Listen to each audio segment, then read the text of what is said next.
Rowdy just found a gopher. She's all excited about finding a gopher.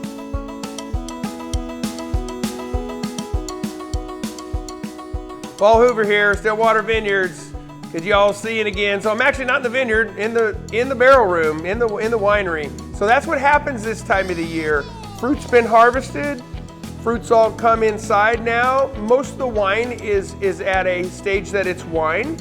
And we're actually finishing it now. Now's when we start to make barrel decisions.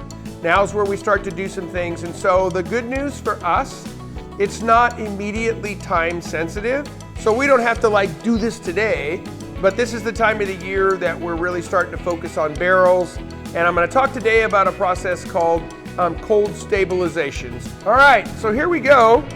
I'm going in our big walk-in, and I can comfortably say that I'm like the Willy Wonka of making white wine, in that this is not a normal process. Normally this would be a tank that would be refrigerated at a winery that would have a big jacket of ice around it. I'm gonna close this door because it's just freezing but cold in here right now. But this is all of our white wines and rosés and sparkling cuvées for the year. This room is about 30 degrees. I use old-fashioned techniques so we don't get things too cold. No, that's frozen. So this is something I teach our winemakers. How do you know when it's too cold? So that's actually perfect. It's 29 degrees. And so one old-fashioned way we know that if it's getting too cold or too hot is, you can see that's still actually a little bit liquid down there on the bottom, ice on the top. Didn't learn that at Cal Poly, learned that just the old-fashioned way. So I'm gonna get a couple wines and close this door and then talk about why we're doing what we're doing. So here is a bottle of Sauvignon Blanc. The reason we pull it into the bottles, you can't see inside those stainless steel tanks. So if you tried to see that, was it stabilizing? So what happens if you don't stabilize a white wine?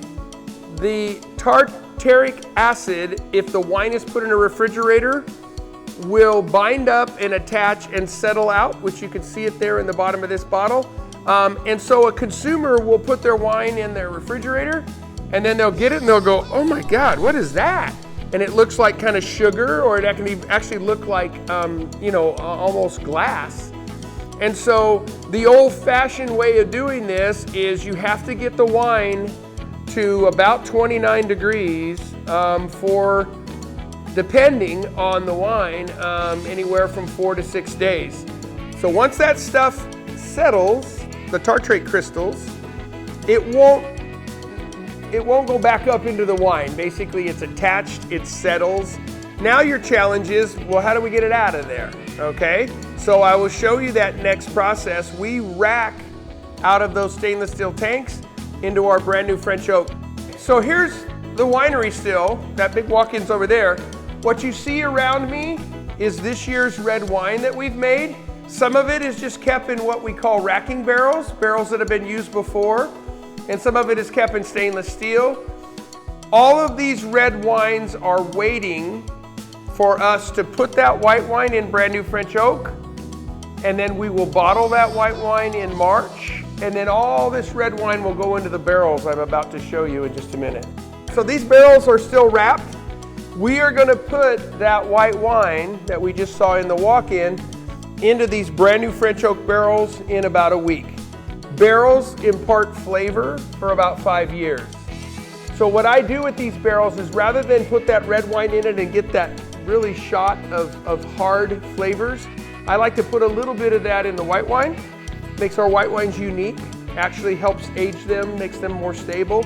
And then we turn around and put red wines in these barrels.